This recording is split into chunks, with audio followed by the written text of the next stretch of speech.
안녕하세요. 범어의 강남의 이현조 변호사입니다. 관리인 해임하는 방법에 관한 마지막 영상입니다. 지난 영상에서는 관리인이 적법한 임기 중에 있는 경우에 관리단 집회를 열어서 관리인을 해임하는 방법에 대해서 알아보았습니다. 이번 영상에서는 관리인의 임기가 종료되었거나 관리인의 선임이 알고 보니 무효인 경우에 관리단 집회를 열어서 관리인을 해임하는 방법에 대해서 알아보도록 하겠습니다. 먼저 집합건물법상 관리단 집회에 관한 규정을 살펴보도록 하겠습니다. 집합건물법 제33조 임시관리단 집회 제4항을 보시면 되는데요. 제4항 관리인이 없는 경우에는 구분 소유자의 5분의 1 이상은 관리단 집회를 소집할 수 있다 라고 규정하고 있습니다. 그리고 제1항을 보시면 관리인은 필요하다고 인정할 때에는 관리단 집회를 소집할 수 있다 라고 되어 있습니다.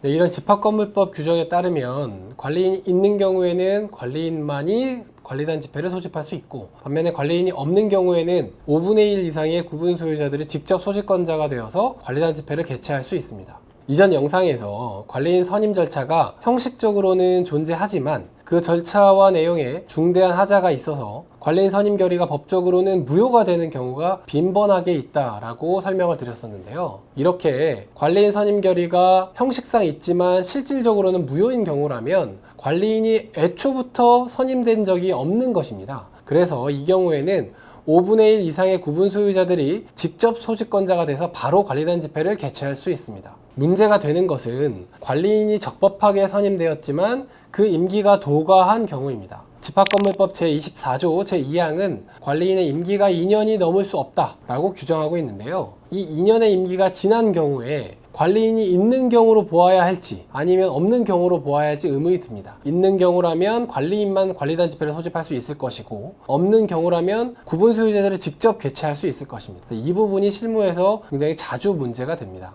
이 부분에 대해서 법원은 일관되게 관리인의 임기가 2년이 도과하면 5분의 1 이상의 구분 소유자들이 관리인의 관리단 집회 개최 요구를 하거나 아니면 법원에 소집허가 신청을 하지 않고 바로 관리단 집회를 개최할 수 있다고 판단하고 있습니다. 같이 법원 판결 내용을 보도록 하겠습니다. 중간에 이제 밑줄 친 부분을 보시면 앞서 판단한 대로 여기서 피고는 관리인입니다. 관리인이 이 사건 관리단 집회가 소집될 당시에 이미 그 임기가 만료된 상태에 있었다. 그리고 밑에 밑줄 친 부분을 보시면 이 사건 관리단 집회는 이 사건 건물의 구분 소유자 5분의 1 이상의 동의와 요구에 따라 소집되었다. 그렇다면 이 사건 관리단 집회는 적법하게 소집되었다. 이렇게 판단했습니다.